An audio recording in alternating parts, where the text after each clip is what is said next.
Good evening, everyone. My name is William Stevenson. I am your local CPA at Carstairs Accounting. I have moderated, I think the last five, might be the last four municipal elections for us in Carstairs. This year is a little different on Zoom. We won't have the crowd jeers or cheers, and the candidates won't be able to see the audience's faces to judge their reactions.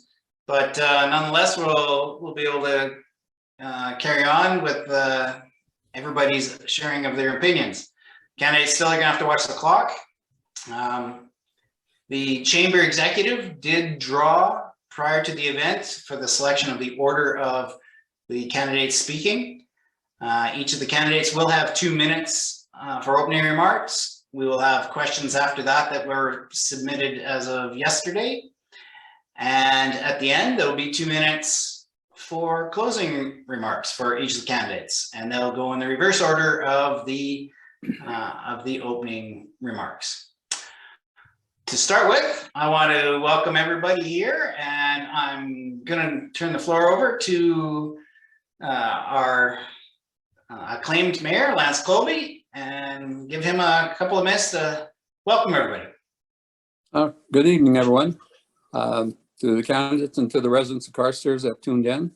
I'd first like to thank the Chamber of Commerce for hosting this tonight. It's, I imagine it's been hard to set up due to the COVID. As we all know, we're in a different situation, but it's a good time now for everyone to be able to see the candidates and listen to their responses to the questions they're asked. And I think it's a good opportunity for the residents to get a better idea of who's running, and I wish you all luck. And I would like to say thank you to William Stevenson again for being the moderator. It's been many years he's been doing this, and he's very good at it. And I want to thank all the candidates for putting their name forward to run for council in the 2021 election. And I know the residents are looking forward to hearing all of you. So I will just say thank you again for running. Looking forward to working with the successful candidates in the next 4 years.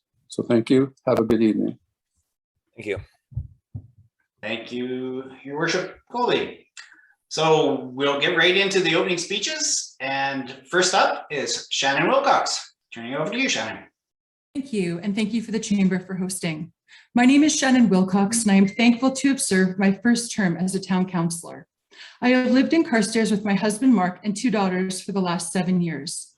I have been engaged in our community throughout not only my tenure as a councillor, but prior to my election.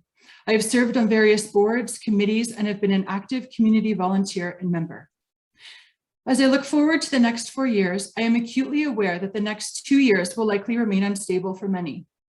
Financial instability is a real threat to all, with decreased job security, to inflation, to insecure MSI funding. We have to be mindful of this and continue to respect that our constituents want and need predictable and stable taxation and services. I am proud to say that we have offered that stability the last 4 years.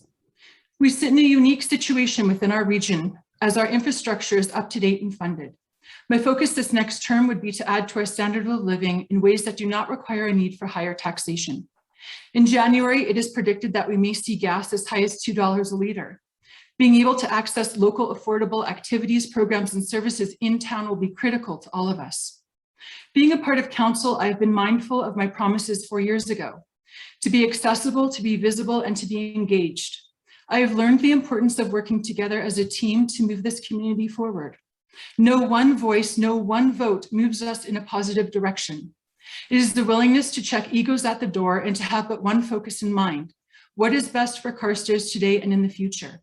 I run for council because I believe I continue to be a valuable voice at the table.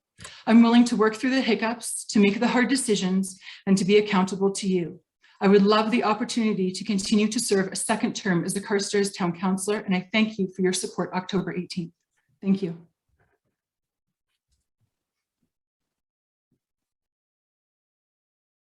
Thank you, Shannon. Next up is Angie Frick. Hello, everyone. My name is Angie Frick. First and foremost, I'd like to thank the Chamber for organizing this evening's forum. I'm a born and raised Albertan and I have lived in Carstairs since 2011. I relocated with my husband, Jeremy, for our careers, and we chose Carstairs for its welcoming energy, clean neighborhoods, and friendly atmosphere. As an outdoor enthusiast, you will find me hiking, camping, gardening, or on the walking paths with my dog, Ralph. Community is what brings Carstarians together, and as we go out of our way to help others, whether it is helping to boost a vehicle, being a snow angel, or sharing knowledge and advice. Over the years, politicians have lost touch with this, becoming mired in bureaucratic red tape and failing to address the issues that matter the most. The job of any elected leader is to serve, and as your representative on council, I will bring your voice forward and ensure that all comments and concerns are heard. Carstairs has seen a lot of growth over the past decade and appears to remain on that course. To sustain this, we need a vibrant and prosperous small business sector. Local businesses means more local jobs, jobs for youth, money staying within the community, and diversification of our local marketplace. We can foster organic growth that sustainably supports local small businesses while remaining true to our small town roots.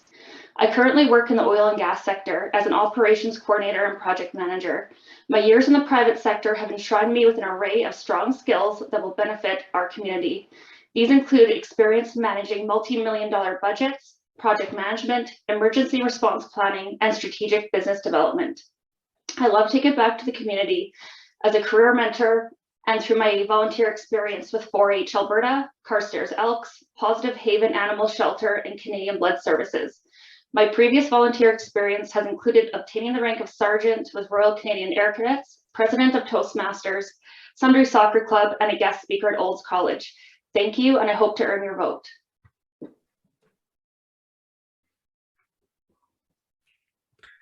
Thank you, Angie. Next up, we have Tom Davies.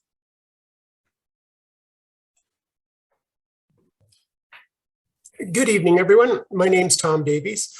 Our family moved to Carstairs back in late 2007 and fell in love with the town. And we've fostered a lot of children. The house we bought was conducive to children. You can't break it anymore.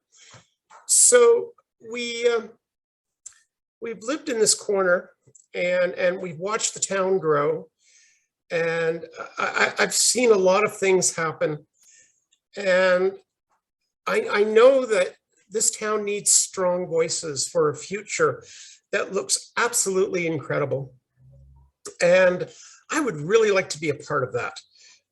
I'm not saying any of my competitors out there are not good.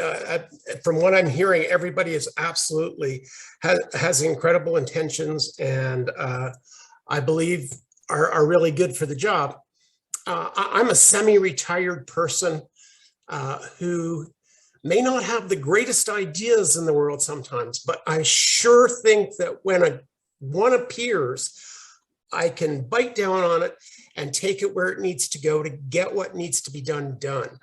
And that's what I've found through my years of experience is probably my best setting where I shine the best. So with anyone there listening out there, I just like to say that for the next 4 years, I'd like an ear at the table and also a voice at the table. And I'd like to help mentor this town into a golden future that I know, that I really know is there. It's a beautiful town, great people. Thank you, Tom. Thank you. Next up, we have Rhonda Kramer-Wise. Hello, everyone. And again, I'd like to thank the Chamber for doing this, as we were told earlier that it would not happen. So look at what's happened. Great. Thank you. As a candidate for town councillor, I have completed my bio and platform. It's now posted on www.facebook.com, Kramer Wise Rhonda for Town Councillor 2021. Over the next few days, I ask that you please check it out. The election will be held at the Carstairs Community Hall this fall, October the 18th, 10 a.m. to 8 p.m. Results will come in on October the 22nd. I volunteered at numerous stations in town, lived and worked here since 1988. Some of the committees that I have been on are extensive, but a few are. I had courses in advanced economic development, Cape, Central Alberta Economic Partnership, Red Deer, and Calgary asked me at the time to be on theirs also. Served on Carstairs Town Council, Subdivision Appeal Board, Protective Services, Community Development, WCB Courses, Sustainability for Research, Education and Community Services, Assessment Review, on the Board for Planning and Development, Municipal Development, Municipal Planning, organized the Trans-Canada and David Thompson Tourism. I have been a resident aide, which was trained by the VON, the Victoria Order of Nurses. I've driven school bus. I have a lifetime membership at the library as I volunteered there. One portfolio at the council was Parkland Regional Library. And so what I'd like to say is council needs to be well-rounded, each with their own gifts, good at cooperation for growth and good financial responsibility. Thank you. Thank you, Rhonda. Next up, we have Bob Green. Good evening, everybody, and also the Chamber of Commerce. Thank you very much. My name is Bob Green, and I've lived in Carstairs since 1996. And I've been involved in the community in numerous areas. I could go on, but clubs like the Lions Club and one of any of the younger children would see me play in the Santa Claus role from the Chamber of Commerce Crazy Carstairs Christmas. I've done that for Lord knows how many years, and numerous other things that I'm involved with. I've had the privilege of serving 4 terms already on town council, and it was my intention originally not to let my name stand this time, but I was approached by quite a number of citizens in the community, and they said, look, you need to run again. You're doing a good job. So I hummed and hawed for a while, but I did say I would the election. There's lots of things that this council will have on its plate in the upcoming year. You can find it on almost anybody's page, but there's one thing that we will all have to do, and that's work together as a single unit. This town has got great potential to grow, and as a unit of 6 councillors and our acclaimed Mayor Lance Colby, we can make this a great community, and I would seek your support in that area.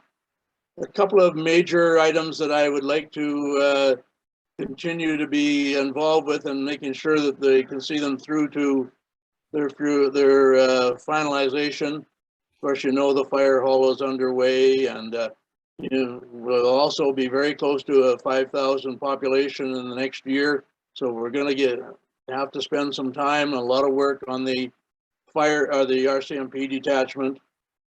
And a couple of other things I would be encouraged to do. Thank you, Bob. Close it off. Thank you.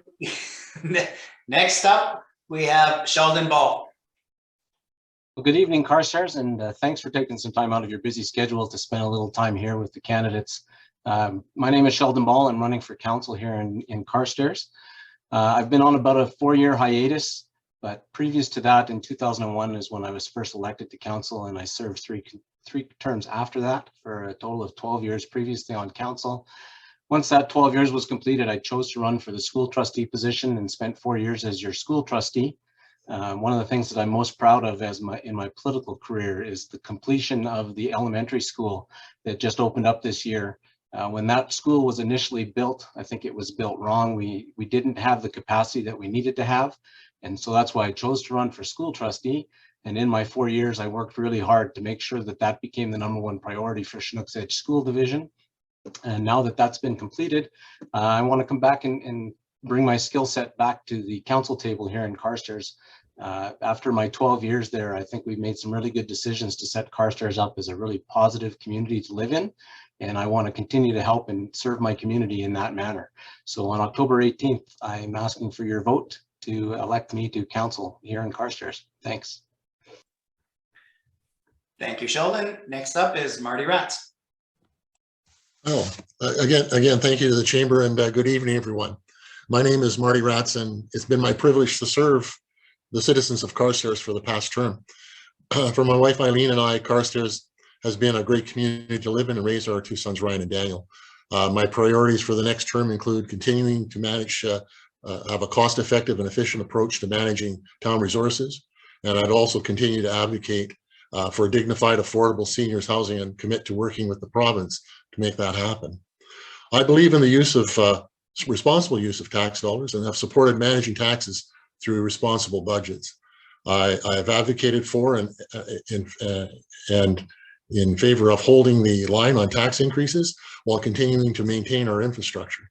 I support sustainable community and business growth, and I believe in effectively utilizing our emergency and enforcement services to ensure we have a safe and vibrant community for everyone. I've served on many different committees, including the Legislative and Emergency Services Committee, Strategic Planning and Corporate Affairs, and of course, Carstairs Community Development and Economic Partnership, known as CCDEP. I've also served on regional boards, including Mountain View Seniors Housing and the Central Alberta Economic Partnership. As a resident of Carstairs for more than 15 years, I continue to volunteer in the community in many ways, including at the Heritage Festival, and as well as organizing and emceeing Remembrance Day ceremonies at the Legion. I believe council needs to be made up of diverse groups of citizens. And with 23 years of experience as a police officer and 15 years of experience in the federal public service as a mediator, I believe I bring skills that complement council. My approach is calm, rational, and recognize that not all one situation fits every situation. So looking for various solutions to different situations. So for an effective voice on council, vote for Marty Ratz. Thank you. Thank you, Marty. Next up is Ryan Brassa. Hey, Ryan Brassa here. I've been a resident of Carstairs for 10 plus years, married, father of two, and love this community, which is why we chose to settle here. Over the past decade, we have seen the town about double in population, but haven't seen much in growth in regards to business or recreation. I would like to see Carstairs gain an identity other than a bedroom community. I believe we are approaching a critical stage where the needs of young families is evolving rapidly. Issues such as housing, infrastructure, local economy, and recreation are in need of fresh new ideas and better community engagement.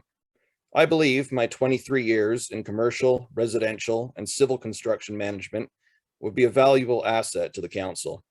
I'm a firm believer in open communication and community engagement, and would like the opportunity to be a voice for the people of town. Thank you. Thank you, Ryan. Next up is Jerry Roberts. Hello, Carstairs. First, I'd like to start with some of my background. I graduated in engineering from the University of Saskatchewan. In the 90s, I went back to night school at the University of Calgary to enhance my management skills. I came to Carstairs in the 80s because my wife was teaching at Olds College and I had a brand new job in Calgary. Carstairs quickly became our home and it's been a very welcome place to live ever since. I have been involved in community organizations for many years. I was on the golf club board as the membership chair. Myself and my wife started the community garden project in town. I was been on the curling club board a couple of times. I was president in 1990, stepped away for a while and came back actively in 2005 for many years. Helped increase membership significantly by coordinating volunteers to knock on every door in Carstairs. My wife and I ran the kitchen operation for 5 years. I've worked in all aspects of managing that club's operations. Recently, I was president of the Carstairs and District Agricultural Society, spent many years coordinating with others the Beef and Barley Days. I mean, everybody's got their favorite event at Beef and Barley Days, but I sure enjoyed the smiles and laughters at the parade. I've been involved in the Town of Carstairs initiatives with Carstairs Community Development and Economic Partnership as a founding member. Community Spirit and Business Promotion, Recreation Chair and Business Team Chair. I worked on the skate park and physician attraction team. Now I want to take the next step here and focus on topics like financial management is important. Planning is important. The cost of infrastructure development is significant. We need services for all ages. My main career was as an entrepreneurial employee-owned company. Business expansion. Thanks, Jerry. And the last but not least, we have Dean Allen. wrapping up our opening speeches. Thank you very much, William. Thanks to the Chamber for hosting this tonight. I really appreciate it, considering everything that's been going on. Thank you for the residents of Carstairs for attending and watching this for us. For those who don't know me, my name is Dr. Dean Allen. I'm a chiropractor here in town. We have lived here for the last 15 years with my wife, Bonnie, and my daughter and my son. My daughter's still attending Hugh Sutherland School. My son has graduated from there. Been on council for 3 terms now. Probably one of the best experiences I've ever had in my life. It's fantastic. Decided on pretty much every committee involved with that, and just to get different aspects of the whole town involved with those things. It's great for the mind in that. Some of the things I believe in for town council's cooperation. We have to be able to work together. That's one of the most important things with council administration. It also works with the citizens of the different community groups. If you don't have proper cooperation, things have a problem working well. Some of the things I'm proud of for the last few years is keeping our taxes maintained. We haven't been raising taxes too high at all. Full-time enhanced police officer in town. Paying down large portions of our debt. That's a very big thing. Having our debt limit down to 8% was fantastic. Planning and development for the different areas of town, including the new fire hall. That was a lot of work that went into that. And now, as you can see, it's been building on, coming pretty fast. Planning future waste and water facilities. In the near future, that will be coming forward. Again, promotion for the town of Carstairs. We are ambassadors for Carstairs. It's important that we deal with different towns, different cities, and different levels of government. I think as members, we do that very well. My office is always open to the residents of Carstairs, as they all know. They can come in and ask lots of questions, which I fully ask them to do.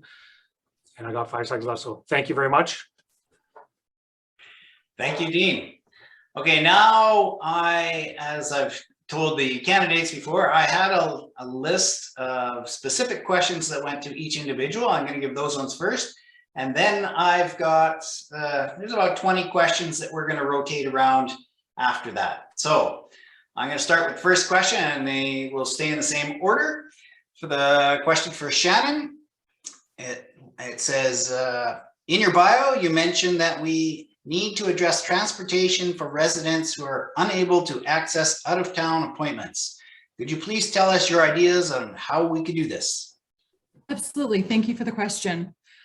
Door knocking this term, that was certainly something that came up quite often, namely with our senior residents, concerns about how would they make it to specialist appointments that were outside of our community.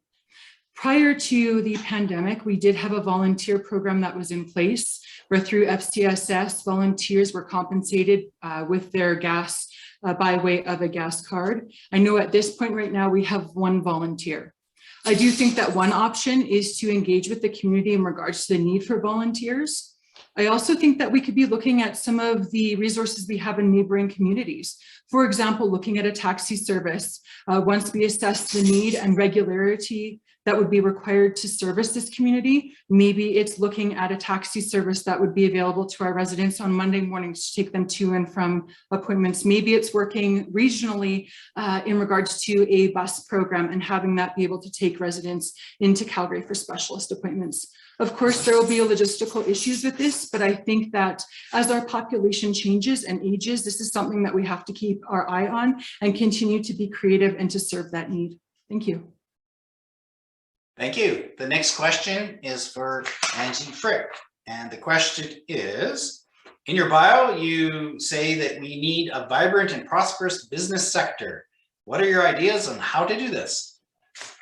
Thank you, William, and thank you for whoever submitted that question. I have a business background, and so I have some ideas that I think may help this town, as well as working collaboratively with the other councillors.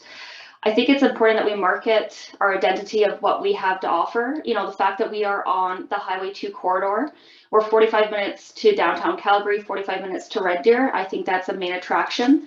Our demographic here is also a young demographic. So whoever decides to come and move here, we have a very agile and young workforce that we're able to offer up. We have strong growth. We have 18% growth in the past 5 years. Some things that I've seen in my current job is subleasing our office building, and the challenges with that. Successfully, we've been able to sublease our entire building, and we were able to do that by offering lease enticements to businesses that would move in, and so they would cover operating costs. But if we're able to offer, a reduced property tax plan, if they're able to commit to a long-term tenancy or business plan within the community, I think that would be a main attraction within the town of Carstairs. Thank you. The next question is for Tom Davies. And the question is, could you tell us how you've been involved in the community over the last 5 years or so?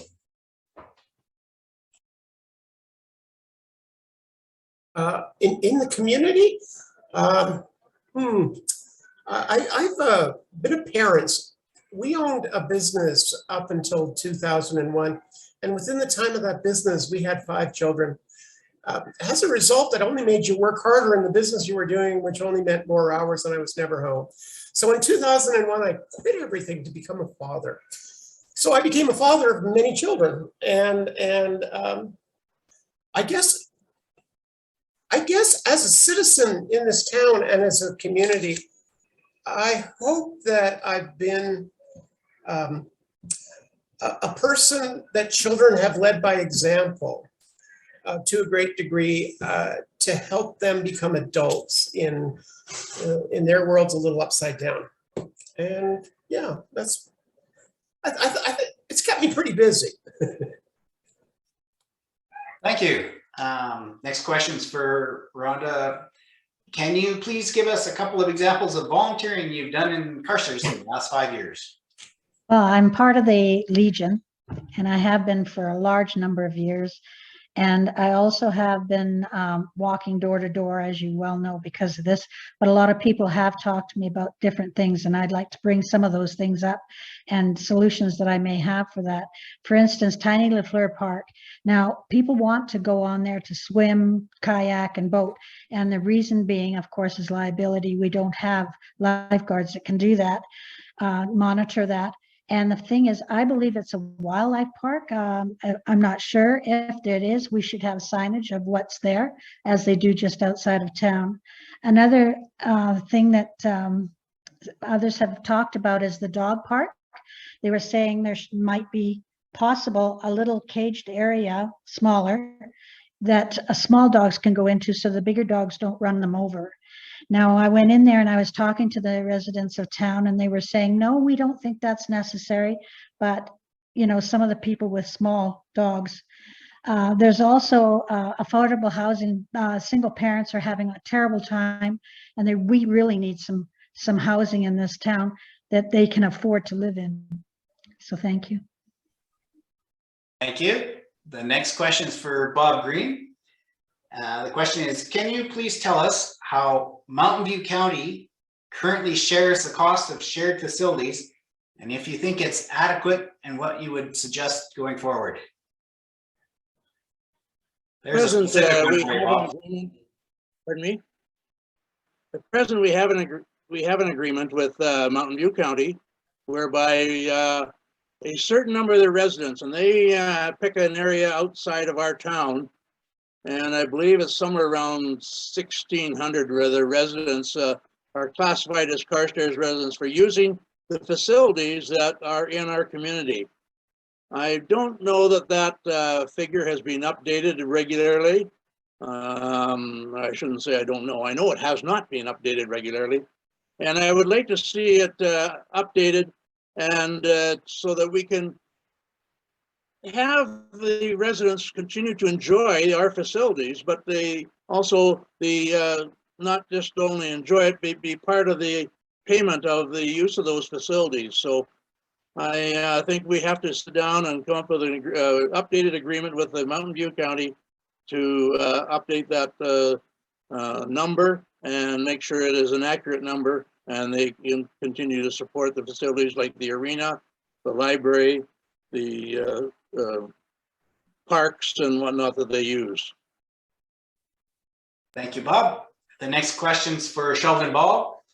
I know the question's already written before, but you seem to answer part of it. It said, what is one project or committee that you worked on during the previous 12 years on council, and what are you proud of, and tell us how that benefited Carstairs. Well, yeah, you're right, William. I did address this a little bit in my opening statement, but probably the thing that I'm most proud of, when Carstairs Elementary School was built, I was on town council at the time, and council as a whole did not agree with the size that school was being built at. We felt that with our growth in population, it would soon become much smaller than it needed to be. So I opted to run for school trustee and spent 4 years changing the way they evaluate capital projects for that school board and making it so that Carstairs was the #1 priority for capital expenditure on a building in that 4-year period. And then about 6 months after I finished serving as a school trustee, we received the announcement that they were in fact going to expand the learning spaces at Carstairs Elementary, and they expanded the gymnasium as well. So now it's actually a school that serves our community well. That said, I don't think we've addressed all of the learning space requirements in the community of Carstairs. And with my connections with the school board, I think that it would be a good opportunity to work with them to continue to address the need for learning spaces to expand in Carstairs as our population grows. Thank you. The next question for Marty Ratz, and it's exactly the same question. Could you please give us an example of project or committee that you have worked on over the last 4 years and that has benefited Carstairs?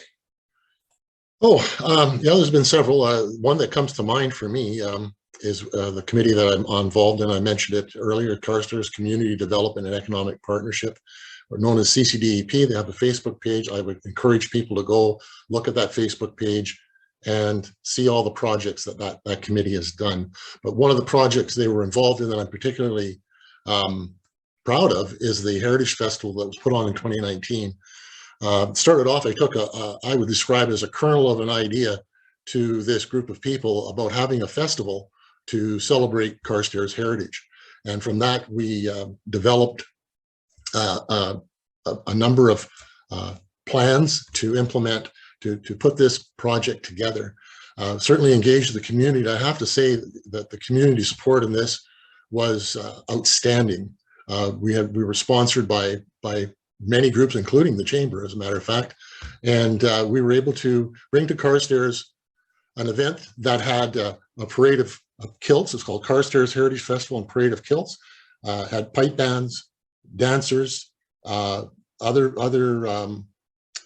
events that went on at that time. And the benefit to Carstairs was that about 1,100 people had a cost-free day of coming out and enjoying some of Carstairs heritage as it relates to Carstairs, Scotland. We plan to put that on next year at June 4th, 2022. Thank you, Marty. The next question is for Ryan Brassa. It says, and this one too, it's almost like some guys were fed the questions. Very similar. Do you have any ideas how you would create a unique identity for the town of Carstairs other than being a commuter town with a nice golf course? So Carstairs identity.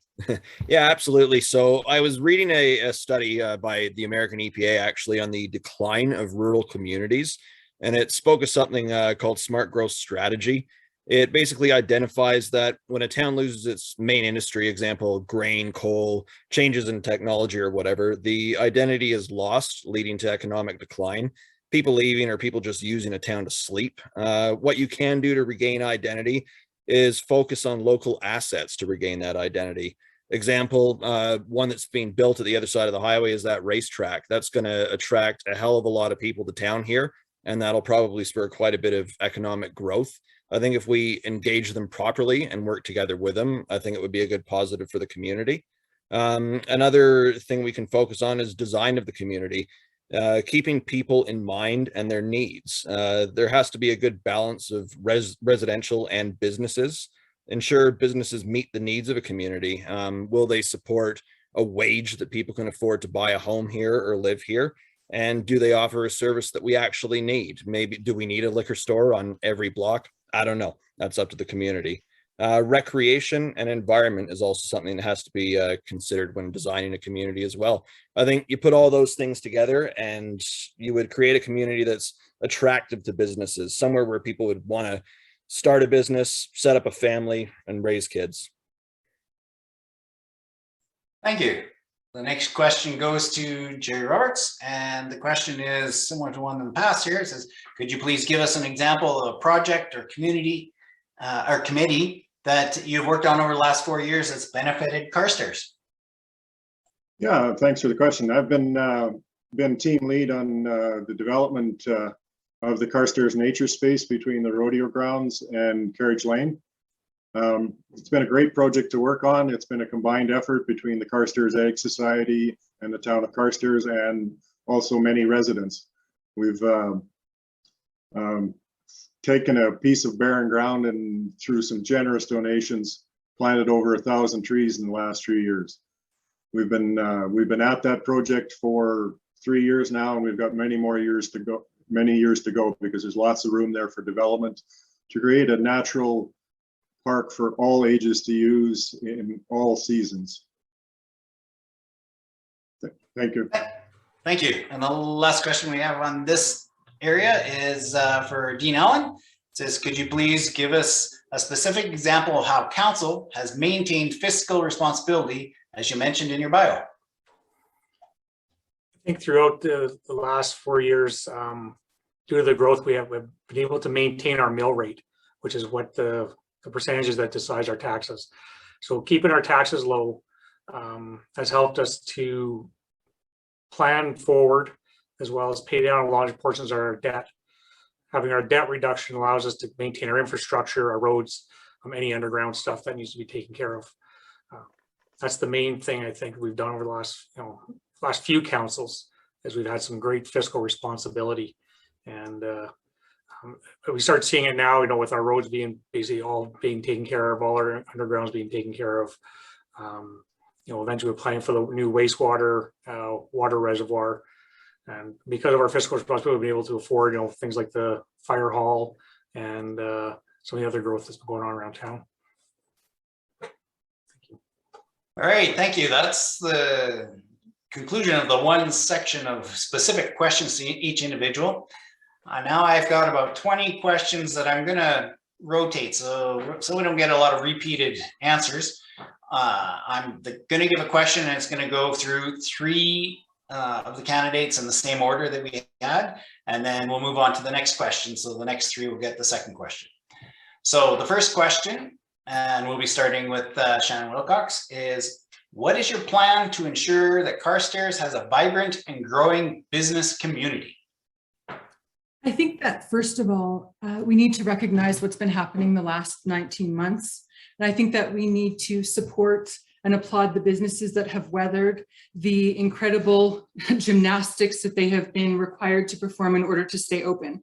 These are the businesses that have supported our soccer teams, who step up to the bat when we're looking for sponsors. So first, I think let's recognize those businesses. I think that what is unique to Carstairs is that we attract businesses that are truly invested in our community. I know in other communities, they do offer such things as tax breaks or incentives to come to town. But I think what we're looking for is not people who are looking to put up a stake where it's cheapest, but where they believe their investment belongs. Carstairs residents are very true to the businesses that are here and very supportive. And I think that in turn, those businesses give back in spades to our community. I think that as we reach the population of 5,000, we will be attracting more businesses, certainly because we then have the workforce and the customer base to support those businesses. Thank you.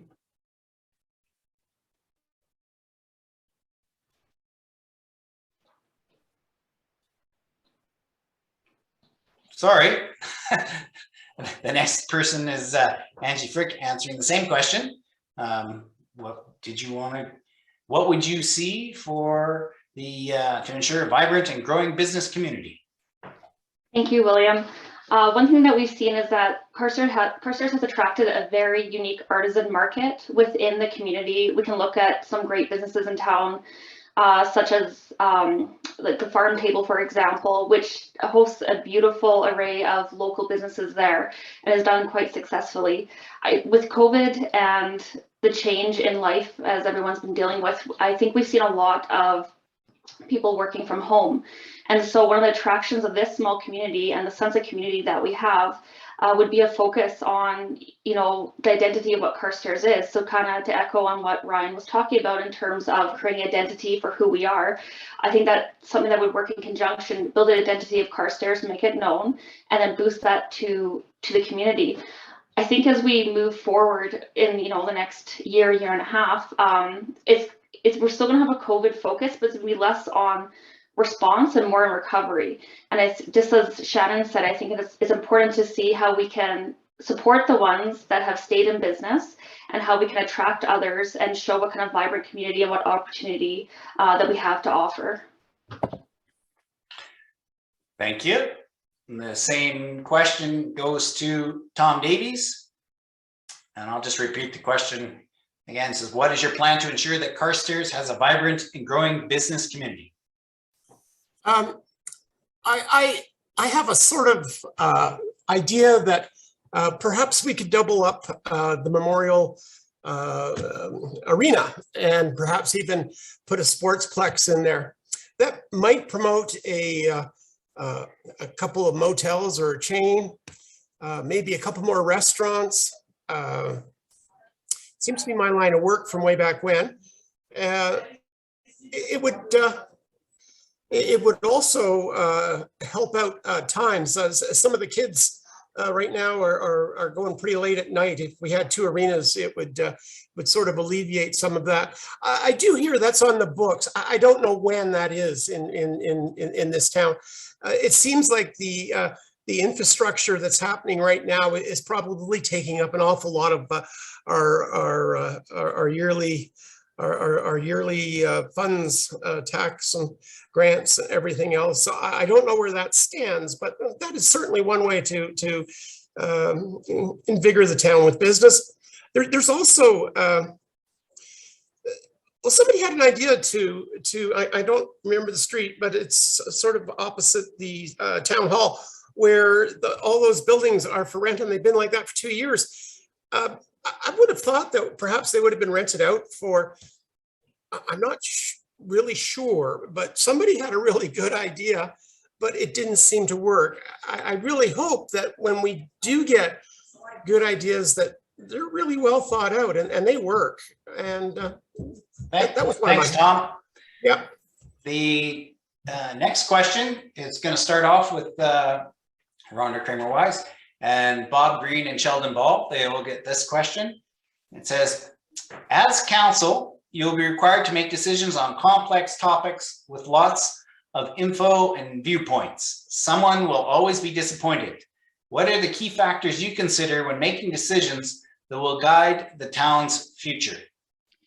Well, the first thing that we need to do is when something like that comes up to council is we should debate it.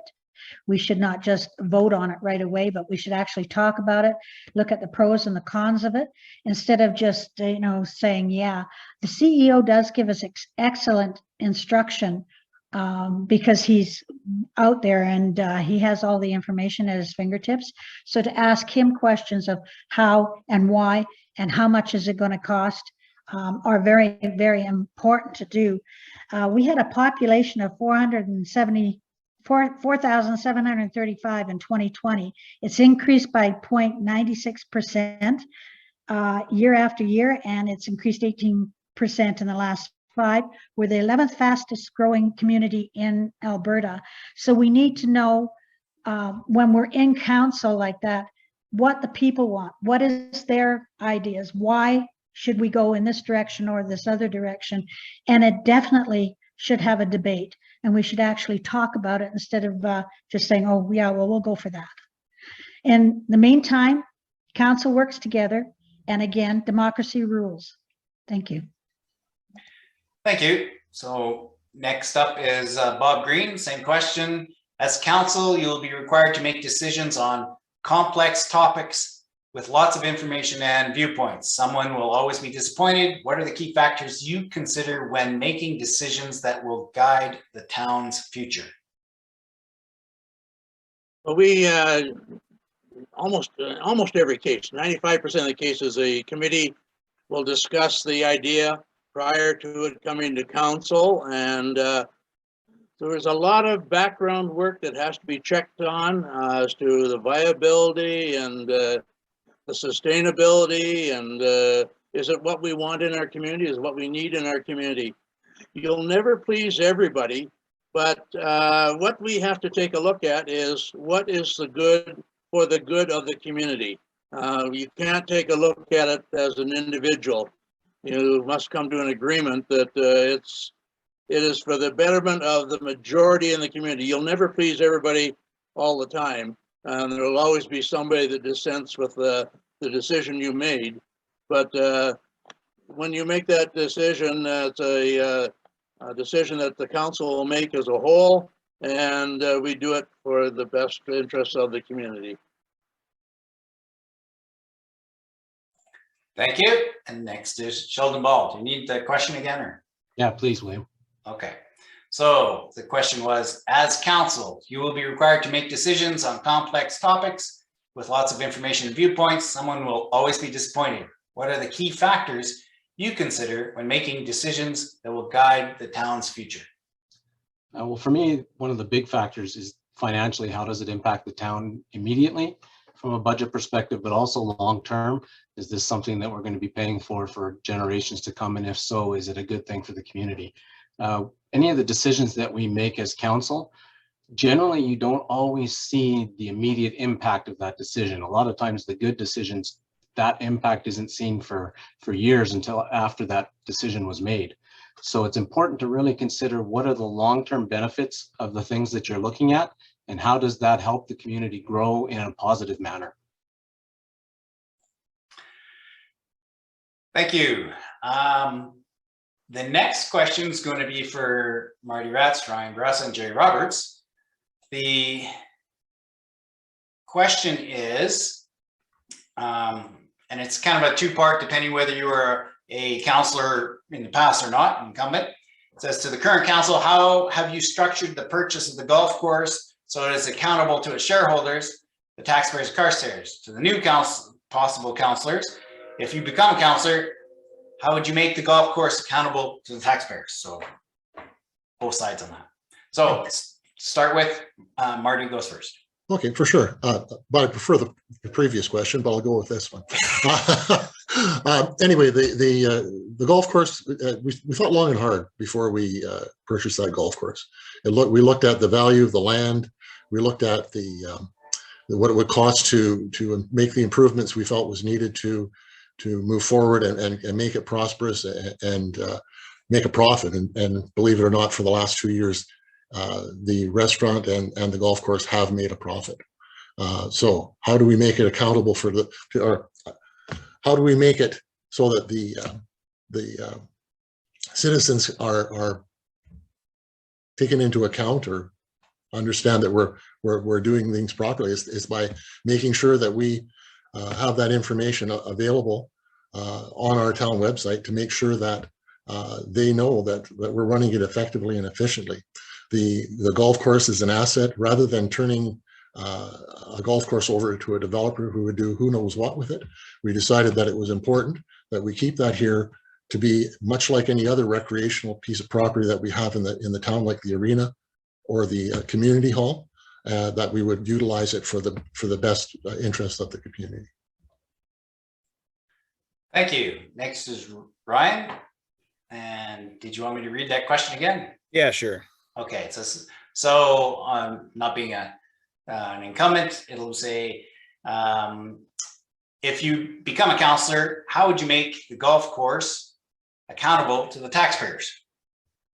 Well, the accountability to me is about owning up to things and taking on that responsibility. I've lived in many communities across Canada, and I don't know if I haven't seen a community golf course be profitable in any of those scenes. I don't know the logistics of it, but I think it would be important for the town to set goals and be open and honest if the golf course is losing money or making money, and then set those goals to maybe increase money every year. Again, I don't know if golf courses really are a viable source of income for a town. Like I said, I haven't seen that work in other places, but again, it's about the town owning it and taking responsibility and making sure that it's making money for us. Thank you. Jerry, same question. If you become a counselor, how would you make the golf course accountable to taxpayers? So I've worked on community recreation facilities that aren't owned by the town, and it's very, very critical work. It's hard work. Without the town rolling up their sleeves and doing something, we would have lost one of our critical assets in town. So the town stepped in. So now how do we make it accountable? You just have to keep an eye on the numbers and see where it's going and where the industry is going. I've been involved as a golfer for many, many years and understand how it moves up and down. So to be accountable, you got to make sure that you can do something with that asset if the business isn't working. And as Marty said, it's a valuable piece of property. So that's the value that the town has. Thank you. So the next question is going to go to Dean Allen, then Shannon Wilcox and Angie Frick. And the question's kind of a multifaceted, it's kind of blended because there's multiple questions that are very similar. And the question is, what do you, as a council member, what would you see the role for council in the town being in the COVID mandates, lockdowns, vaccine passports for town facilities, and how would you see the town's best way to move forward for this out of the pandemic as an economy for the town? Question. The role with the town, at least with council, we have to follow the orders from the province, the health authority. The town itself isn't making any of the decisions. Everything gets passed down towards us. So any decision we've made on different facilities as we've had a debate, or the province has told us what to do. I'm not going to get into detail of vaccine passports or anything like that. That's a whole other world. But the town is, like I said, the town itself has to follow health guidelines from the province. So that's what I'm going to say on that. I'm not going to, like I said, with being in my practice, I can't talk about the vaccine stuff anyway, so we'll just kind of leave it at that. You're muted, Wilden. Sorry. Next is Shannon Wilcox, and this is kind of that multifaceted question about COVID. How do you see the town's mandates with lockdowns, and what do you see as how the town can best move forward through the economy, through this pandemic, and dealing with the COVID issues? Thank you for the question. I think that first I would like to be clear that the town does not have mandates in regards to COVID matters. These have all been provincially mandated. We as municipalities are then beholden to then pass those mandates on along to our residents. Certainly throughout the pandemic, I've heard from residents who have had concerns in regards to the mandates. I have heard from our businesses how difficult it has been for them as well. I think that as town council, we have been acutely aware of those challenges and tried to, of course, uphold the provincial mandates in the most minimally sufficient way possible, in that allowing the most residents to have access to our facilities and allowing our businesses to make the decisions that they see fit, but not overreaching or overstepping. I think that all of us as citizens and as council certainly recognize the impacts of COVID, and I don't think that we are through the tail end of that yet. And I think certainly as council, dividing our community further it is not what is right. So again, we are beholden to provincial mandates. I think that we've recognized as a smaller town, we don't have as big of a voice when it comes to provincial matters, but I know that our mayors have recognized that as well and created a Mayor's South group, which gives us a bigger voice at the table to say, hey, we're different than Calgary or Edmonton region. We need to be handled a little bit differently. So there are ways to go through proper channels to manage our concerns. Thank you. Thank you. And the same question to Angie Frick. What do you see as the town, as town council, role in going forward to deal with COVID mandates and vaccine passports for town facilities and the best way to move forward for the economy through after this COVID pandemic. Thanks, William. So that is a difficult question, considering that most of these decisions are being implemented by the provincial jurisdiction. I think the most important role that the town can serve is as a support to the community. So what can be done would be to implement available optional programs based on the consensus of the electorate and provide clarity. For example, the town did this in respect to a business group that was using the arena for one of its private membership uses. And the town had went to AHS for clarification on the restrictions and were able to provide clarification to that group so they could continue on. Another way would be to expedite programs that may help local businesses. As an example of where this was done well would be with the town of Sundre. When restaurants were only allowed to do outside dining, the town had expedited the approval process for restaurants to construct patios. I do believe that the focus needs to be on recovery as we go through the next 18 months. There needs to be resources available to help not only financially, but both with physical and mental health in the community. Thank you. So the next three candidates will be Tom Davies, Rhonda Kramer-Wise, and Bob Green. And their question is, some of you might, the last three are going to say, I wish I got that question. But what are your thoughts on a town pool and rec center? So Rhonda, you're first.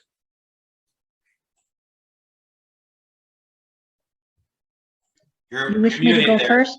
Because Tom was in front of me. I can go first. Sorry, Tom. Okay, thanks. Tom, you're first. That's a great idea. That would be wonderful. Anything to do with sports, keep our children busier than,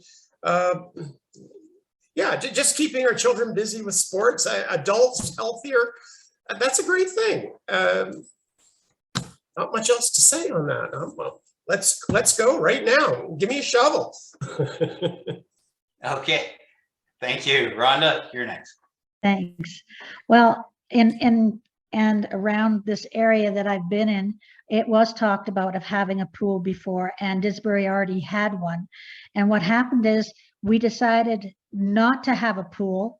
It takes a lot to maintain a pool and keep it upkeep, but we had residents that brought in the splash park. We felt that that would be a better way of spending taxpayers' money to help out those that raise the funds for that particular facility. And the kids are just having a ball over there. And it's the same as the skateboard park. Again, residents started that. Town came in behind and helped them. And it was a place for children to go and places to do. And so as for a pool, I still do not think it's right for our town to have a pool. As for expanding recreation, you have to look at the cost of actually putting in the ice and maintaining it during the time that it's in there. That's why the town elected to close the arena early, because of the cost of not even having people in there. And so we'd have to do some sort of a notice of who would use it and how much usage would there be. Tiny Lafleur Park, absolutely beautiful place, but how much is it utilized? I was asked that when I was walking around. They don't see a lot of kids out there playing soccer or baseball. So what I'm thinking of, we really need to see how much usage would be there. So thank you. Thank you, Rhonda. And Bob Green, same question. Your opinions on the town pool and rec center. Oh, you're muted still. As the community grows, I think we have a situation that what I would like to see is we'll set aside an area in the town or on the outs, within the town limits, obviously, but maybe in the outskirts of the town for a complete recreation facility where we could have another arena or ballparks or an inside basketball court, pickleball, maybe even put the library in a building there, have a multi-purpose facility that if somebody wants to go to the library, they can go there, but they can take their other child to play badminton or whatever. sort of situation. So that would be my goal, is to have a multi-purpose facility on a fairly large piece of land and put the facilities together. I'm not a huge fan of a pool, basically because of the cost to maintain and run a pool for the amount of hours that you have it and the revenue that you get. It's a huge expense if you check with any community that has a pool. But having said that, if it can be justified, let's go for it, sort of a situation. But I think that would be the ideal situation, as a separate facility where we would house all of our sports facilities. Thank you, Bob. The next three candidates that will be speaking are Sheldon Ball, Marty Ratz, and Ryan Barassa. The question that we've got next is, it seems like a lot of residents are unaware of the happenings of town council and their meetings. If you're elected, how do you plan to get residents informed and more involved in the decision-making processes for town? Well, that's a great question, William. I wish I had the magic answer for that, having served 12 years on council before that. Community engagement seems to be one of the most difficult things for councils to battle with. I think we do a good job of trying to promote what we do in our local newspaper. We could probably expand the use of social media to try and engage people. But the big thing is we need to figure out how we can engage people in person, get them to come out to council meetings and attend and hear what's going on and offer their feedback through those avenues. There isn't a magic answer for that, but the big thing is to make sure that the town is doing their best to communicate to the community what's going on and what are the decisions that are coming up that people need to be aware of. Thank you.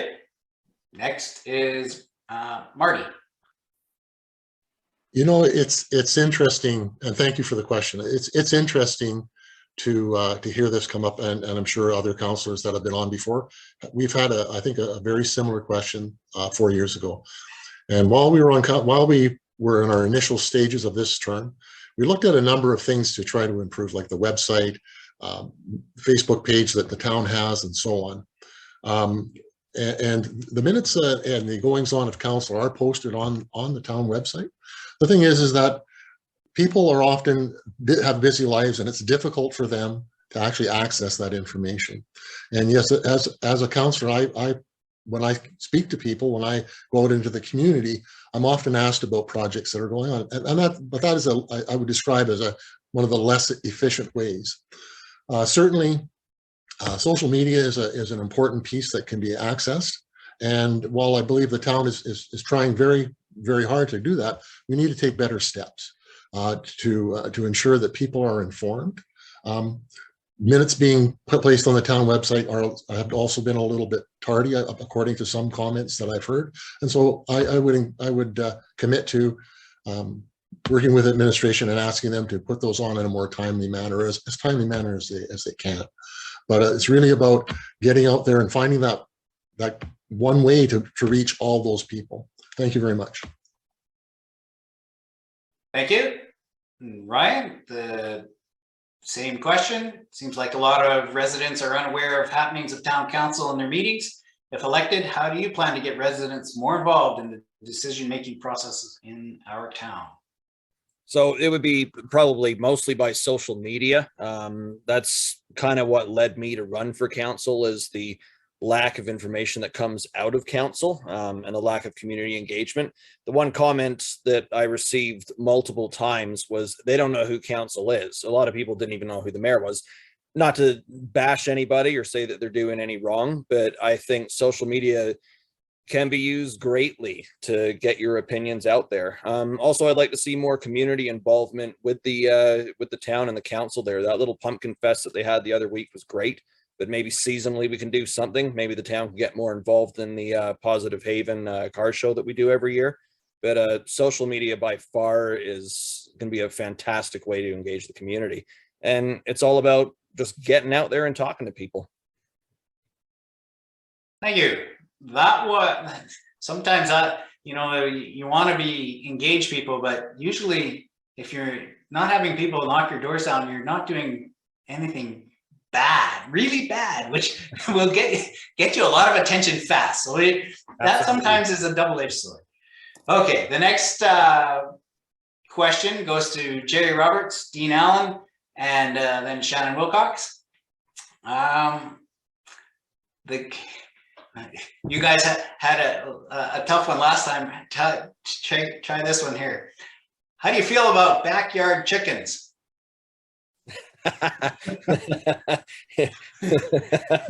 Jerry? Oh, up and down the QE2 corridor, there's been lots of experiments, and some municipalities approved the backyard chickens. I grew up on a farm. What can I say? I think a few chickens would be a good help, but every initiative does need to be managed, and I don't think with all the experimenting going on, we truly know how that's going to work out in the town. But hey, I'm all for trying new things. Let's do it. All right, Dean. That's like Jerry just said, up and down the the number 2 there, a lot of the different communities have started to look into this. I know we talked about it quite a few years ago, and nothing much came out of it, but it's always something to look at. I'm not against it. I'm not for it. I don't know what do you say to that. It's as long as they bring some eggs by the office, I'd be good. I don't care. Yeah. All right, Shannon. Thank you for the question.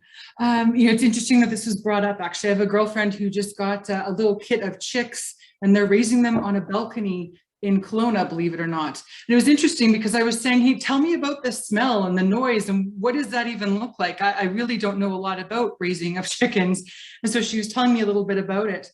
I know that in some of the neighboring communities, they are doing a pilot project to see how does it impact neighborhoods. Concerns about residents are normally noise and smell. Is there noise? Is there smell? Trying to balance the inconvenience to your neighbors with the right to do with what you would like on your property.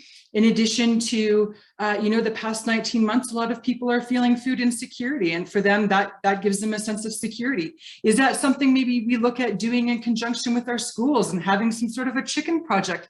I don't know. How can we be creative and look at this? But I think it's certainly something worth diving into, and I'd be interested to see what information we could get back about it. So not against it, but don't know enough to say that I'd be full board get me a chicken either. All right, thank you. The next 3 are, for the next question, the next 3 candidates will be Angie Frick, Tom Davies, and Veronica Wise. And the question is, if elected, how will you find time for the commitments that are associated with town council with the rest of your life? Awesome. Thank you, William, for that question. One of my strong strengths that I have is I am extremely organized. I am great with my time management. My husband and I do not have children. Just with the way that cards are dealt to us, so I don't have a commitment that way. I am always available. I love being a part of this community. I love to work. I love to stay busy. I feel like I'm missing something if I'm not busy all the time. But what I can promise is that this town will get 110% effort for me if elected. Thank you. Thank you. Tom Davies.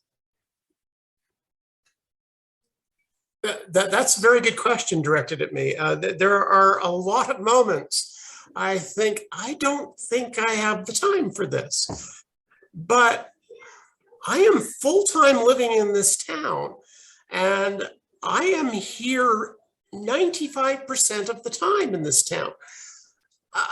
I just think it's an extension of just being a citizen within this town is the opportunity, has been my sort of drive to become part of town council, to know what's going on. I'm not really a nosy person, I guess maybe a little bit, but it just seems like an incredible privilege to serve your town. Yeah, and that's I'm quite sure I have the time for it. And Rhonda? Well, thank you for that question. I have just recently retired, so I have all the time in the world. I really haven't quite figured out what I'm going to do with all the excess time that I have. But I really am, I love this community and the town, and I genuinely care. So if I was elected, I definitely have the time for any committees that I would be put on. Plus, when I work, I usually will work and go that extra mile besides that, whatever else I can do. And so, yeah, I have the time. That's why I'm running, and I'm looking forward to being elected. Thank you. Thank you. The next question is going to go to Bob Green, Sheldon Ball, and Marty Ratz. The question, and two of you being on council and former councilor, you'll probably be able to equate to this one. It says, will we ever get a new seniors complex, or seniors don't have to move to Didsbury Olds or elsewhere? So first one is Bob. Oh, you're muted. This is a, You clicked on it twice there, Bob. We can't hear you. You're still muted. there we go. I lost my screen for a minute. This is an area where the town has a fair bit of input. The Seniors Lodge is a provincial responsibility to pay for it. And so we have to work with the Seniors Housing Authority, which is a group of the various municipalities within our Mountain View County. And they put a lot of effort into trying to promote Carstairs to get another lodge. We've been told 2 or 3 times we're next on the list to get a new lodge.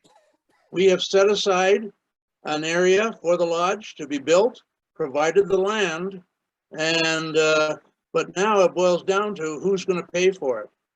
I don't believe it's a municipality's responsibility to pay for the lodge. It's a health situation, so the provincial government should pay for the lodge, for the construction. I don't have too much of a problem of us being somewhat a partner in the building of it, but we keep pushing it, we keep pushing it, and we keep pushing it. We've talked to many of the ministers and everything else, but we're at a point where we still don't have a new lodge, but we will keep pushing it forward. Thank you. Sheldon? Yeah, we're good, William. Having served on town council in the past, I actually served as the chair for Mountain View Seniors Housing and served on that board for a number of years. And in that time, we managed to complete the lodge in Olds. We built a new lodge in Sundre, so it bears the fruit that Carstairs is next on the list, has been next on the list for a number of years. So I think from a local perspective, seniors housing, Mountain View Seniors Housing understands the need.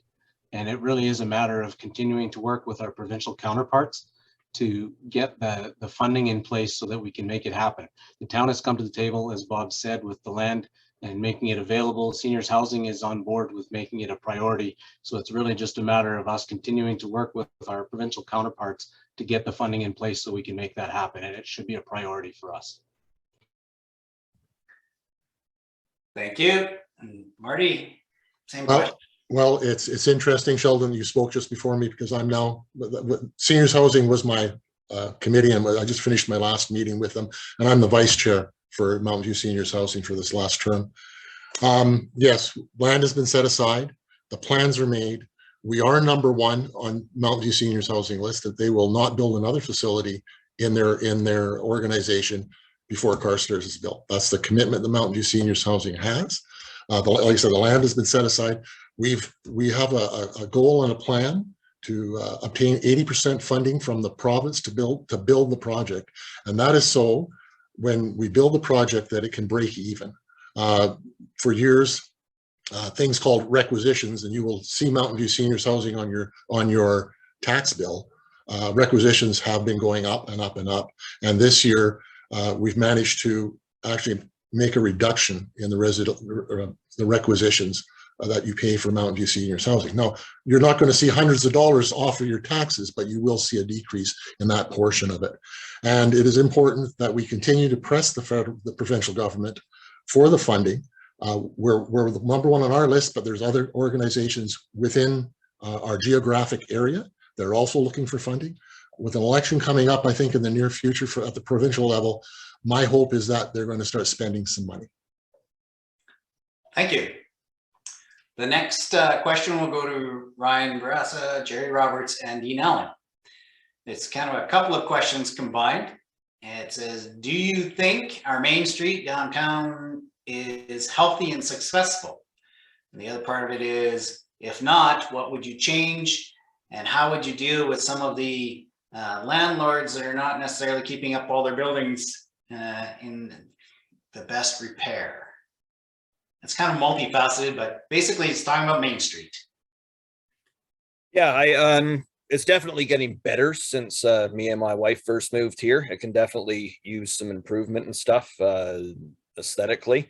I'm happy with a lot of the new businesses that have come to town, like the Carstairs Hair Company, the White Door, Farm Table. I think those are really, really good community engaged businesses, and we need more things like that.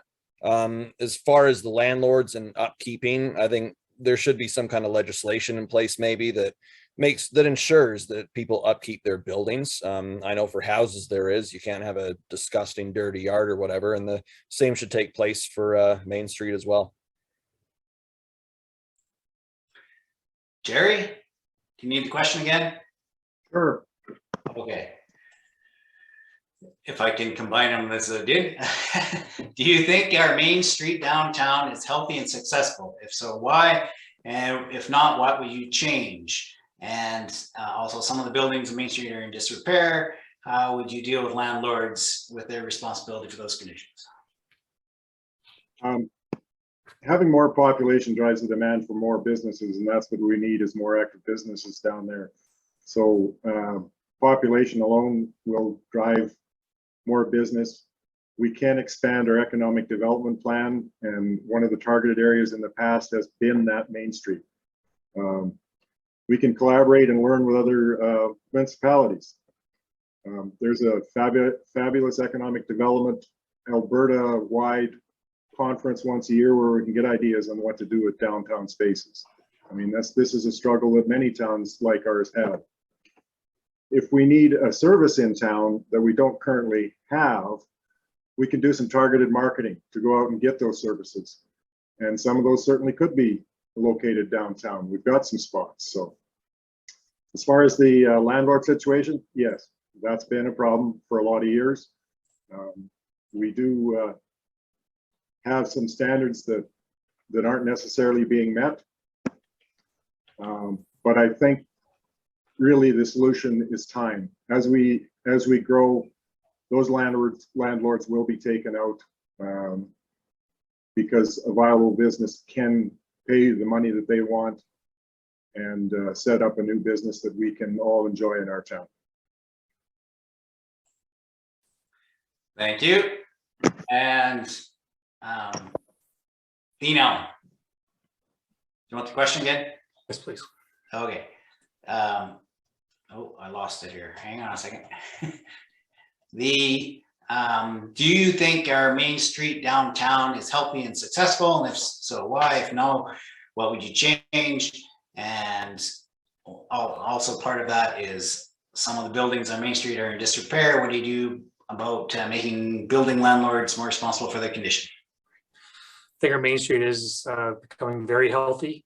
We look right from the north end with the new dental office going in with the eye clinic, which right down to the south end, Hunter's, and the new building will have the liquor store and the pizza place.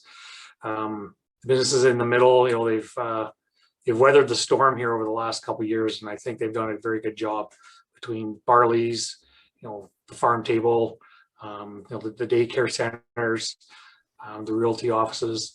I think they've all done a good job, and we've come along pretty well. Main Street being paved definitely helps. Of course, the flowers, the aesthetics with the flowers and stuff make Main Street look really nice. We have a lot of patients come from out of town, and one thing they always comment is, what a beautiful downtown we have. Now, it's not as say old or as some of the other towns around us with the older heritage buildings, but it's a quaint little town, and I think we should be very proud of it. Yeah, there are some buildings that are they'll run down. And as we start getting more into the fire codes and other stuff going in there, and as the population grows, as Jerry said, I think those buildings will start to be brought back up like some of the other ones are. Thank you. Thank you. We're not going to get through 10 more answers with 90 seconds, so I'm going to get there to cut you down to a minute on this next responses. So the next three are going to be Shannon, Angie, and Tom. And the question is, how do you separate your personal views from the views of the people you want to represent? And if they're different, how are you going to deal with it? Yeah, I love this question. Thank you very much. I think that as council, it's very clear that my job is to represent the views of our constituents. It is not about what I think at the table. It's about the feedback that I get from our residents and bringing that voice to the table. Certainly, I think that I would be remiss if I said, you know, you come with your certain experience and ideas, etc. But you must be open-minded. I have a duty to represent those who live in this community and have entrusted me to be their voice at the table. So it's not about what I think personally. You know, that's best talked about perhaps over lunch or a coffee. When it comes to discussing matters of council, my commitment is to representing the majority of our residents. Thank you. Thank you. Angie Frick, same question. How do you separate your personal views from those you represent, and if they are different? Thank you, William. The job of any elected leader is to serve, and you're elected based on a democracy. So at the end of the day, you need to separate your personal views from the majority of the people that elected you. And if your views conflict, then you just, you know, you need to check your ego at the door, like how Shannon had said earlier, and you need to represent the best interests of the town in terms of the people that voted for you. Being a listener is critically important, listening to what the people in town say and what they need, and making sure that you're following up on those concerns is the most important thing that you can do. Thank you. Thank you. And Tom Davies, same question. How do you separate your personal views from what you have for people you represent? I don't. You always have a personal point of view, but as a community, we have a community point of view. And if we could find, or if I find, or what I feel is the community point of view, I would move into the community point of view. And that would also, I would find the rest of myself move into that also. It's all together. I do have personal opinions about things that have nothing to do with this town, but I do believe that everything I have to do with this town is public. I would be a public servant, and I would address the town's concerns much more than my own concerns. Thank you. The next question is going to go to Rhonda Kramer-Wise, Bob Green, Sheldon Ball. And the question is, if elected, describe the Carstairs you envision in 4 years. How's it going to be different in 4 years that you're going to affect? Well, I believe because the town it's sitting so close to 5,000, you're going to see some RCMP actually within our border rather than coming in from big town. I can see that our businesses are going to expand, light industry will expand because there's this magic number called 5,000. Say, for instance, when Tim Hortons came in, they were the same franchise as Wendy's, and they were going to build both and elected not to. And so Tim Hortons decided that they would be the only ones in right now because we didn't have the population to support them.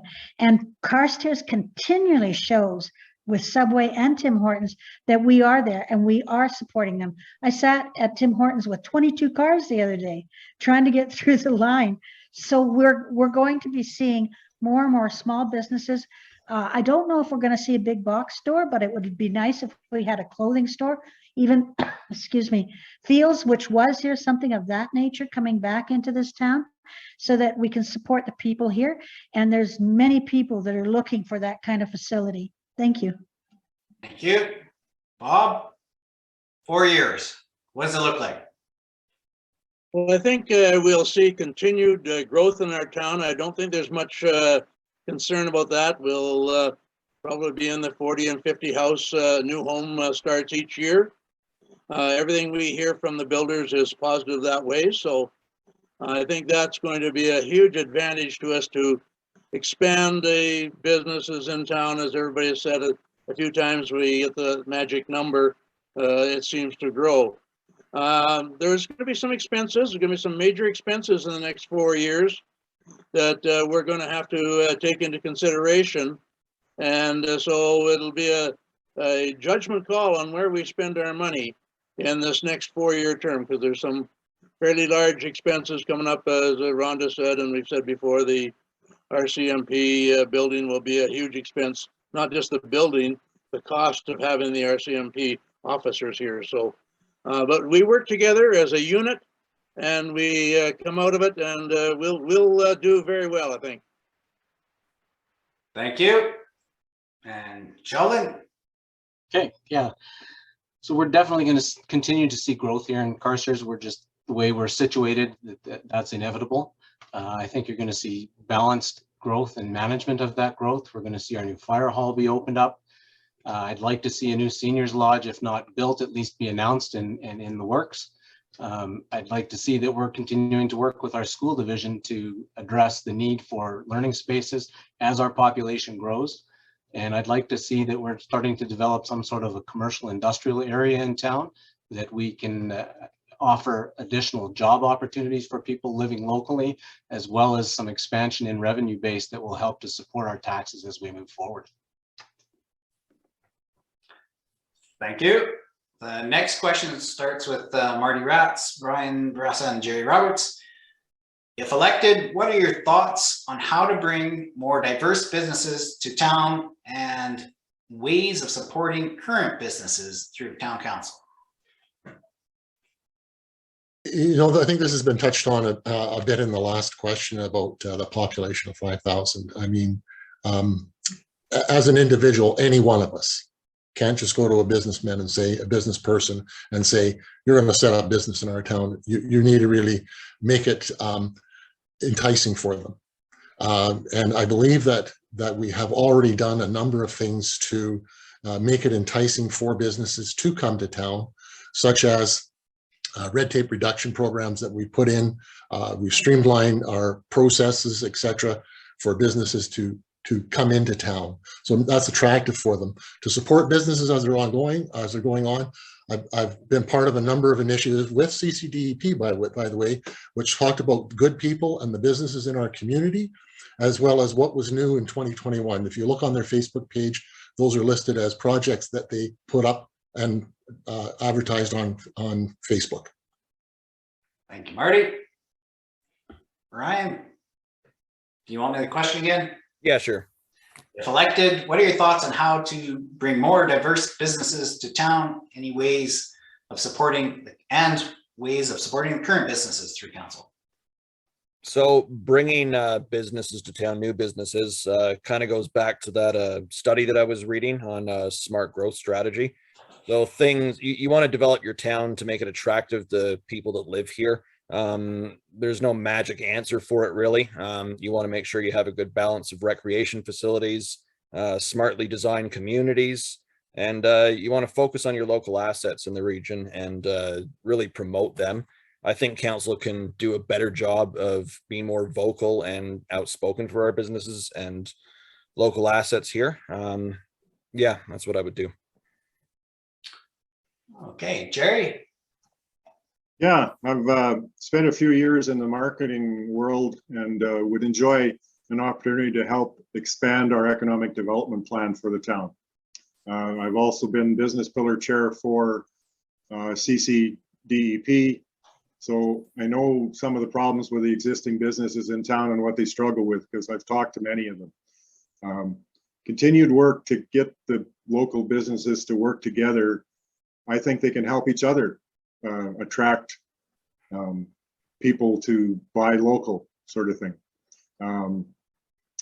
We've got a guy in our town who's made signs and stuff and did all my campaign stuff that I continually have to tell people about. So it's a lot about communication too. People need to know what home-based businesses are there in Carstairs. There are a lot. Thank you.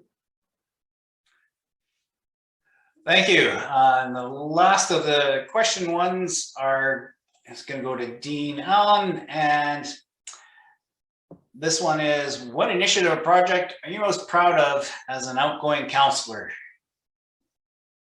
I think for me, being chair of the ICC committee with the county, working on the fire hall. That's been a project over the last few years. Hundreds and hundreds of hours put in meetings and checking out other facilities, talking with the fire chief and members of the fire department. And I think that coming to fruition, as we can see, the construction started on the east side there. And that's one of the proudest things for me this last 4 years. All right, looking at the clock, I think that's it for the questions. We're going to head now to everybody's summary, and we're going to go back in reverse order. So, Dean, you're up again. So. Perfect. Okay, well, thank you everybody for coming tonight and watching. Thank you to the other candidates. Thanks to the chamber for all your hard work, Dara, and that. For me, my mission has always been when I'm on council is just to make sure we build a community that will offer a quality life that all ages can enjoy. Maintain and prepare for future expansion. Keep Carstairs safe and clean, which we have with the RCMP, and our town staff do a fantastic job of that. Working as a team with the citizens, council, staff, community groups, and other levels of government. It's such an important thing when you're on council, being able to work with other people, be able to communicate with other people. Keeping our taxes affordable while providing necessary services and planning for the future. We on council also live here, so it's not like we like to raise taxes. And luckily, we haven't had to do that for quite a while, with them keeping our mill rate either dropping or keeping the same. Again, for me, making Carstairs the town of your choice. That's why a lot of people move here. It's such a great town. So I'm proud to be on town council. I hope for your support on Monday, October 18th. And have a good night, everyone. Take care. Thank you. Next up for summaries, Jerry Roberts. Yeah, thanks everyone for being on the call tonight. I have a technical background and will be comfortable working with the information that the town's engineering and urban planning consultants bring to council. I've learned to be a good communicator through experience and leading many volunteers to have fun with what they do, whether it be through information systems like websites or in person, which is the way I prefer to communicate. I will continue to do my best at communicating what's happening in our town. I was in project management for many years and look forward to using those skills as needed to evaluate and monitor the many initiatives a municipality must take on. In closing, our town has a great culture. Our residents are enthusiastic about Carstairs. I want to continue and expand my work for our community by being a town councillor. Enjoy the fall season and the future of our town. Thank you. Thank you. Next up is Ryan Brassa. I'd like to thank everyone in town for all the questions and comments on my Facebook posts over the last few weeks. It's really been fantastic. And that's what I'm all about, is engaging the community and taking your ideas to town there. I'd like to thank all of my fellow candidates for running a clean campaign based on our ideas and how we could bring positive changes to the community. I think we ran on our own merits and avoided all the typical mudslinging we see in politics these days, and that was really nice. To those watching, a vote for me will be a vote for you. If elected, I would enjoy being your voice in council. I promise to be open and honest about issues that could potentially affect our way of living. And if someone asks who's on council, you'll say with pride and a smile on your face, Ryan Brassa. Thanks a lot. Thank you. Next is Marty Ratz. Yes, and again, much like the previous comments, thank you to the Chamber for putting this on. And of course, thank you for all you people that have tuned in to watch us this evening. I know everybody has a busy life. One of the strengths I believe I have that I bring to council is the ability to work collaboratively with others. I've had the experience, as I mentioned before, as a mediator, and I understand that you need to have someone in this office that is willing to work with people with a goal in mind of everybody getting what they want. Sure, there are times when some people may not be entirely happy with the situation, but what's most important is that we do things for the best of the town. I believe my record speaks for itself when we talk about making sound decisions for the benefit of the town, and I believe I've used your tax dollars effectively. You know, in the last term, I've had some highlights, and I mentioned them earlier with Carstairs Community Development Partnership and at Mountain View Seniors Housing. You know, there have been many events over this past 4 years that I feel I'm very proud of and very happy with. And if you vote for me to come onto your council, you know that you're going to have a voice on council that is responsible for you, for your ideas. People that have brought ideas to me, I regularly bring up in council, and we'll certainly have an opportunity to discuss them. So just in closing, again, I want to tell you everybody that how grateful I have to serve this last year. I've enjoyed working with everyone on council and the employees of the town of Carstairs. And if elected for another term, I want to tell you that I would be honored to serve this town, and I look forward to doing it if I'm fortunate enough on Monday. Thank you, everyone. Thank you, Marty. Next up is Sheldon Ball. Great, thanks, William, and thanks to everybody who's taken time out of your busy schedules to sit and listen to this. I hope it's been beneficial to you. Thank you to the Chamber for making the opportunity available, and thank you to William for moderating this. As I've said, I have 16 years of public life experience serving the community of Carstairs, and it has been a privilege to do so. I think my record speaks for itself, having had a number of victories in that time that I served on town council and served as your school trustee. And it would be an honor moving forward to continue to serve as your counselor and bring your voice and your concerns to the council table. Not only do I have a lot of public office experience, I also bring a business experience of 30 years managing in the newspaper industry, where I had the responsibility of dealing with hundreds of people on my staff and millions of dollars in budgets. So I have lots of experience in managing effectively people and projects and money. And I think those are skills that I bring to the council table that I think will benefit everybody here in Carstairs. So I hope on October 18th, you would put your vote of confidence in me for Sheldon Ball as your counselor. Thank you. Thank you. Next up is Bob Green. Well, first of all, thank you very much to the Chamber of Commerce for putting this forum on tonight. And thank you very much to the fairly large number of people who signed in to attend this forum tonight. I wish all the candidates the best in the next Monday's election. I've had the opportunity to serve 4 terms, and I've really enjoyed it. I must say, it's been a great experience, but I am looking forward to serving a 5th term.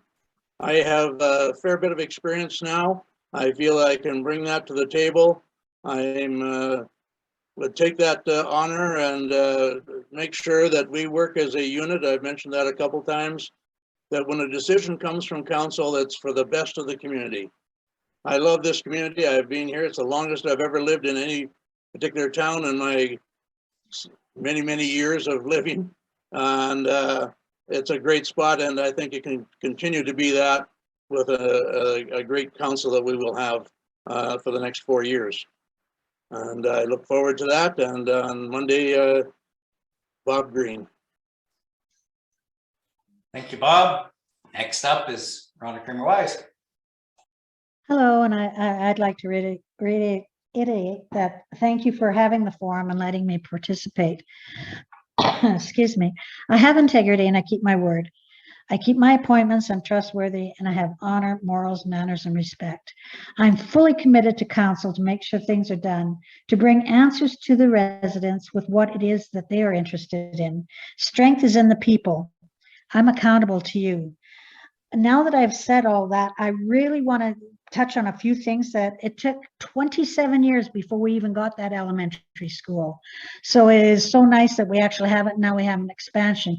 Maybe it wasn't done exactly where it should have been, but 27 years to get it. Hey, great job. And we have that racetrack outside of town. It's $40,000 a year to just be a member there. We know they're not going to be wanting to stay in trailers and campers. We need a facility here within our town, bringing them in here so that they can stay overnight. There's also downtown, we can do things like signage for some of our buildings, saying when they were created and such, that would, as people are walking that are coming into our town, seeing what we have here and what has grown. And another one would be the art. We have so many artists here to have their art displayed in different businesses.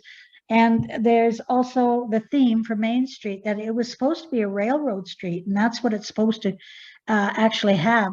So there's also, and I hate to say this, but it was proved through Air Canada and Canada Post that being in business as a municipality or government is not the right thing to do, although I believe the golf course is going to make money for the town. Thank you. Thank you. Next up is Tom Davies.